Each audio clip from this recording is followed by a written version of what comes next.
Welcome back, class 6. So, we'll start from where we have left. So, the last thing that we did, that man, the strange man from Kabul, he had come there. He was having that pot and he asked a question. And now, what was inside the pot? That was the question. So when Birbal entered the court, he started looking at that pot very closely. The question was repeated and it was given to him to answer it. So he said, Huzur, you said nothing about. So what did he do next? So what was the thing that he did? And so he said that, can I come to the near the pot and examine it very carefully? So he shrugged and said, okay, there's no problem. The task we have set is not so difficult. So the courtiers looked. I'm reading from page number 32. Okay, you will be getting it. Previously that was a different book. Now it's a different book that was given to me, but the chapter is same. So you can all come to page number 32. I'm talking about class 6, your literature book. Come to page number 32 of your book, and you will. If not given it in here, you cannot see it, but you will get it in your book.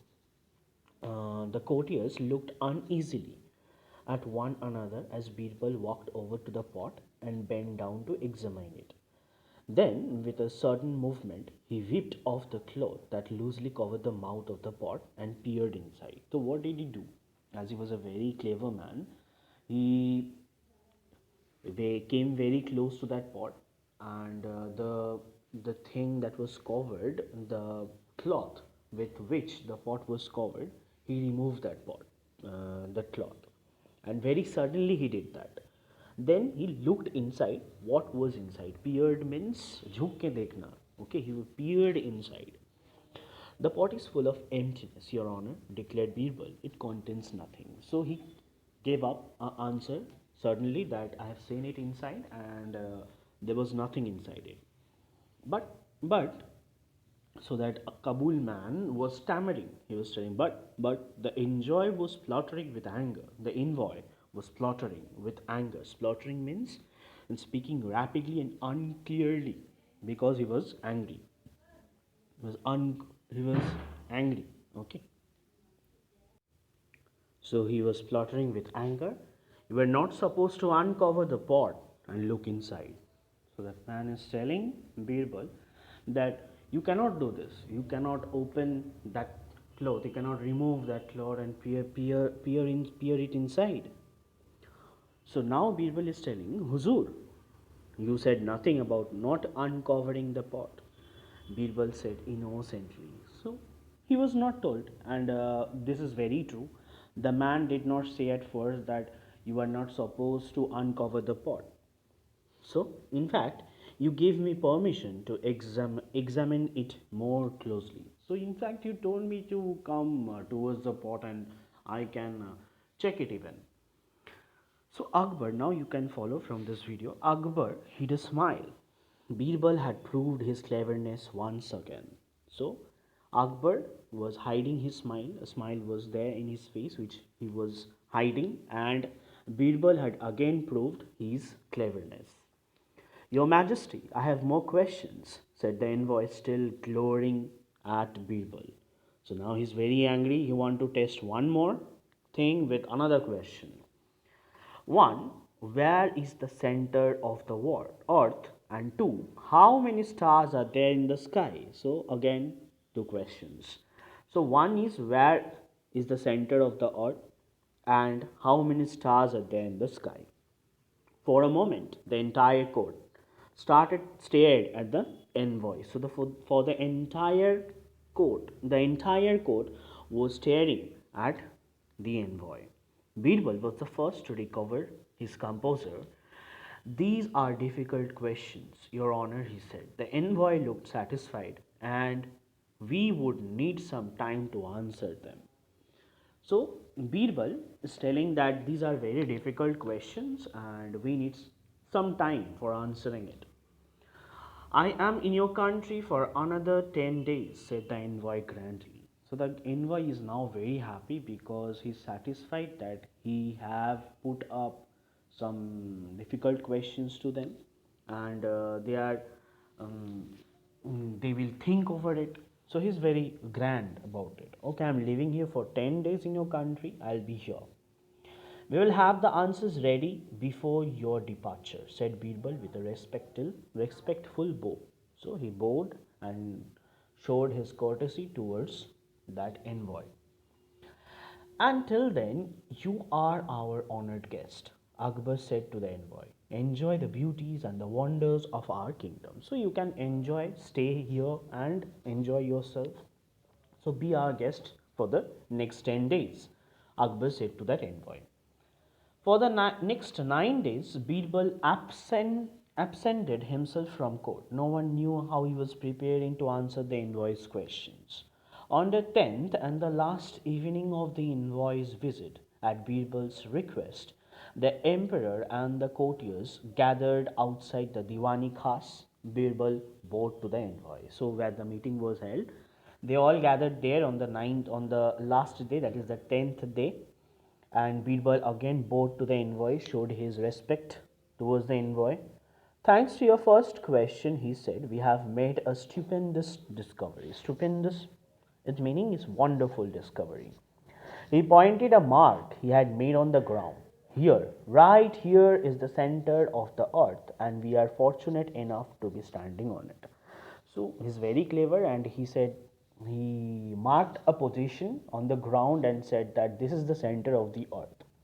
He turned to the dumbfounded envoy. So dumbfounded, he was unable to speak anything. So all our research and consultations with experts have revealed this truth. You are, of course, welcome to verify it. Yes, you can verify it. Let's check it. This is the center of the earth. Of course, echoed the envoy in a faint voice. Behind him, both Birbal's friends and foes grinned at one another. And the answer to my second question? Asked the envoy. Birbal signaled to one of the guards in a minute. 6 sheep were brought before the assembly. Huzur, said Birbal to the envoy, your second question was this: how many stars are there in the sky? Again, a very difficult question, Huzur, but here is the answer. There are exactly as many stars in the sky as there are hair on these 6 sheep.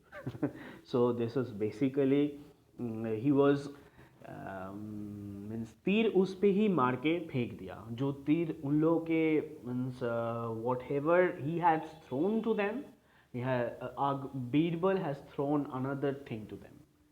Okay, so here means this envoy thought I'll be asking them questions which would land up in difficulty, but Birbal answered in such a way that he got landed up in difficulty. He was entrapped in his own web. Okay, so you cannot count hairs, right? And you cannot count the wool that is on the ship. So 6 sheep. It was not easy to locate sheep with that exact number of hairs, and that too in 10 days. But by God's grace, we were able to do it. So we have counted, and it is exactly the thing, that is how many stars are there. We can count the wool ship, the 6 wool ship, and you can get your answer. Once again, the envoy was at loss for words, but what is the actual number of stars in the sky? He stammered. You did not explicitly ask for a number.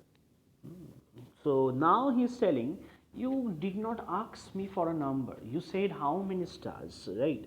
So Birbal said patiently, you merely expressed a desire to know how many stars there are in the sky, and we have answered your question. However, if you also wish to know the exact number, I am sure a verification of your claim would provide it. So if you want to know the number, you can count it. You count how many, how much the furs are in that wools in that in that ship, and you will get your numbers. Count how many wools are there in the 6 ship. So the envoy knew he had been defeated. So the envoy knew that he has been defeated. Over his sullen head, What's the meaning of sullen? Sullen is angry. The emperor's eyes met Birbal's, full of laughter and admiration. So Akbar was continuously very proud and laughed looking at Birbal. So once again, Birbal had proved that he was truly unbeatable. So nobody can beat Birbal in his presence of mind. So this is about the chapter, and you must read the chapter to get the value of the lesson. It is not always the studies, not always the books that you are reading. You have to have your presence of mind to tackle the difficult situation. Somebody asks you a difficult question and you think it is difficult. I have not read it in my book. So everything doesn't go with the book. You have to have your presence of mind, the outside knowledge, the gks, the aptitude, the reasonables, everything, to make your life fast forwarding, okay, with the society. So these difficult situations will always come, but you have to cope up with everything with your presence of mind. So intelligence, you have to have your, not only the knowledge but also the intelligence, okay, your wisdom, your presence of mind. So boys and girls, this is all about the chapter. I'm complete with this chapter, and this is your chapter number 4. I must have said in part 1 that it is your chapter 1, but no, it is the chapter number 4 which we have done. Okay, so thank you, have a nice day, bye bye.